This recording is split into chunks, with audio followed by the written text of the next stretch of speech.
सुदामा का मतलब क्या है? दाम माने धन, और सुंदर धन हो जिसके पास उसका नाम सुदामा। हमारे आपके पास जो धन है, संत जन इसे सुंदर नहीं कहते, क्योंकि कमाने में खून पसीना बहाओ, तब आप झूठ सांच बोलो, कमाने में बड़े कष्ट होते हैं। अब ज्यादा कमा लो तो फिर धरने में बड़ा कष्ट होता है, कहां रखा जाए, और ज्यादा लुटा दो तो खर्च करने में और महा कष्ट होता है। आए दुखम व्यये दुखम दुखम च परिरक्षण,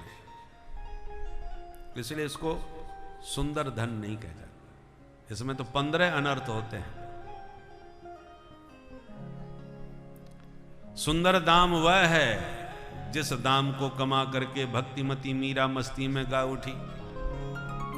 पायो जी माने राम रतन धन पायो, पायो जी माने राम रतन धन पायो, पायो जी माने राम रतन धन पायो, पायो जी माने राम रतन धन पायो। मीरा जी ये धन कहां से पाया आपने? मीरा जी पता बता रही है।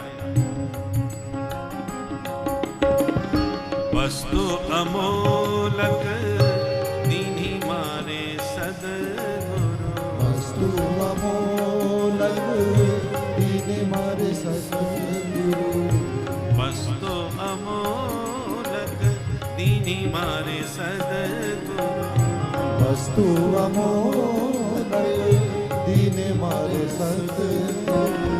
कृपा कर अपनायो, पायो जी माने कृपा कर अपनायो, पायो जी माने राम रतन धन पायो, पायो जी माने राम रतन धन पायो। मीरा जी ये धन कब से कमा रही हैं आप? मीरा जी बोली 10-5 साल नहीं हुए, जन्म बीत गए।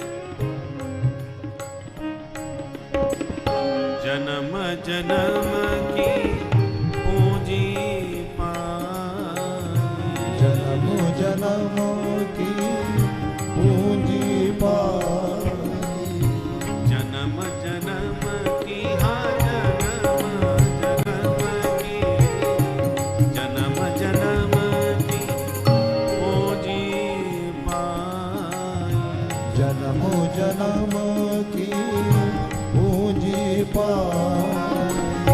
जग में सभी को पायो, पायो जी माने जग में सभी को पायो, पायो जी माने राम रतन धन पायो, पायो जी माने राम रतन धन पायो। किसी ने पूछा मीरा जी इतने जन्मों की पूंजी तुमने रखी कहां? हम तो एक जन्म की पूंजी नहीं संभाल पा रहे। बहुत सा माल हमने स्विच बैंक में सप्लाई कर दिया था, पर आजकल वहां भी काले बादल छा रहे हैं, कब किस लिस्ट में नाम आ जाए कोई ठिकाना नहीं। तो इतने जन्मों की पूंजी तुमने कौन से बैंक में जमा करी? मीरा जी कहती है राम नाम की पूंजी को कहीं जमा करने की जरूरत नहीं, इसमें कोई खतरा ही नहीं है। खर्चे न कोई चोर न ले, खर्चे न कोई चोर न ले, खर्चे न कोई चोर न ले, खर्चे न कोई चोर न ले। दिन दिन बढ़त सवायो, पायो जी माने दिन दिन बढ़त सवायो, पायो जी माने राम रतन धन पायो, पायो जी माने राम रतन धन पायो, पायो जी माने राम रतन धन पायो। अच्छा मीरा जी एक बात बताओ, तुम्हारा धन किस काम में आता है? हम जो नोट पानी कमाते हैं उसे तो गाड़ी बंगला कुछ भी खरीद लेते हैं, और तुम राम नाम के धन की बात कर रही हो, इससे क्या खरीदा जाएगा? ये किस काम में आएगा? मीरा जी कहती हैं ये विदेशी धन है, विदेशी पूंजी है। विदेशी मुद्रा की कीमत बहुत होती है भाई, पर विदेशी मुद्रा को हर व्यक्ति पहचान नहीं पाता। एक देश ऐसा है जिसमें एक ना एक दिन सबको जाना है, और तो विदेश यात्रा ऐसी है कि मर्जी हो तो जाओ, नहीं मर्जी हो मत जाओ। पर जिस देश में जाओगे उस देश की ही मुद्रा आपको लेनी पड़ती है। कहीं डॉलर चलता है, कहीं पाउंड से चलते हैं, कहीं बाट चलता है, कहीं यूरो चलता है। पर एक देश है जहां पर सबको जाना ही जाना है, और उस देश में जब जाओगे तब केवल राम नाम का ही सिक्का काम आएगा, बाकी तो सारी मुद्राएं यहीं धरी रह जाएंगी। परंतु विदेशी मुद्रा पर हर किसी की पहचान नहीं होती। अपना रुपया तो सब समझ लेते हैं, विदेशी मुद्रा सब लोग समझ नहीं पाते, सामान्य व्यक्ति। एक बार हम यूरोप से जब आए तो कुछ यूरो हमारे पर्स में पड़े हुए थे। 10 रुपए का रिक्शा करके बिहारी जी के दर्शन करने गए, तो गलती से अंधेरे में, सायंकाल की संध्या आरती हो रही थी, तो हमारी समझ में नहीं आया, 10 रुपए का नोट की जगह हमने 10 यूरो पकड़ा दिया उस रिक्शा वाले को। और एक सज्जन बोले जल्दी जाइए महाराज, आरती हो रही है, पट बंद होने वाले। तो हम दौड़ लगाए बिहारी जी के दर्शन कर ले। अब जिस रिक्शा वाले को हमने 10 यूरो पकड़ा है, वो इधर से उधर पलट के देखे, उसको लगा कि नकली रुपया पकड़ा के भाग गए पंडित जी। वो दौड़ता हुआ मंदिर में ही पहुंच गया और तुरंत बोला, अरे सरकार, गरीब आदमी है, जैसे तैसे पेट पाल रहे हैं, आप हमको नकली नोट थमा गए। हमने नकली नोट बताओ कहाँ है? तो उसने दिया, तब हम समझ में आया, अरे 10 नोट की जगह 10 यूरो पकड़ा दिया। हमने कहा ला भैया तू असली वाला ले जा।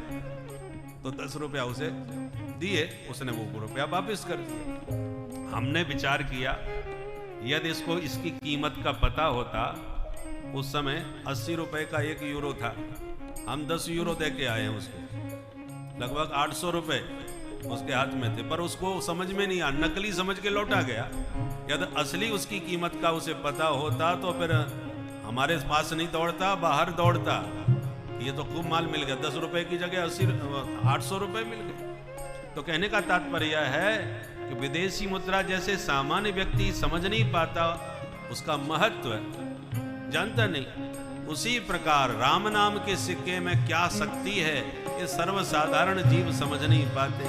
और जिन संतों को समझ में आ जाता है, देवरहा बाबा हमेशा राम राम करते हुए मचान पर बिल्कुल दूर, कितने सैकड़ों वर्ष की उम्र थी महाराज उनकी, पता ही नहीं चल पाया वास्तव में उम्र थी कितनी। हमने महाराज जी के दर्शन किए थे। तो कहने का तात्पर्य है, जिन संतों को इस सिक्के की कीमत समझ में आ जाती है, वो सब दुनियादारी को छोड़ छाड़ के बस उसी राम नाम की पूंजी कमाने में लग जाते हैं। और परलोक में यही पूंजी आपके साथ चलेगी, बाकी तो सब यही धरी रह जाएगी। सत की नाम खेवटिया सदगुरु, सत की नाम खेवटिया सदगुरु, सत की नाम खेवटिया सदगुरु, सत की नाम खेवटिया सदगुरु।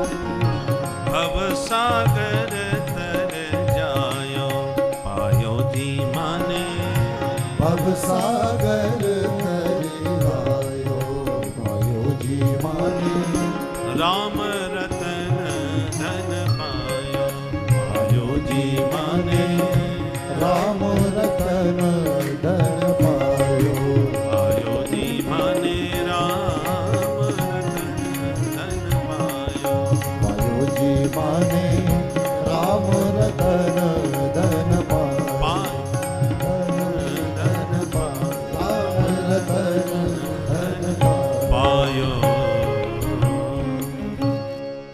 बोल बंसी वारे की। जय।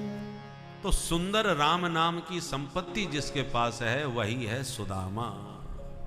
कबीरदास जी कहते हैं निर्धन सब संसार है और धनवंता नहीं कोई, धनवंता सोई जानिए जाके राम नाम धन हो। राम नाम की संपत्ति जिसके पास है वही सच्चे अर्थों में धनवान है।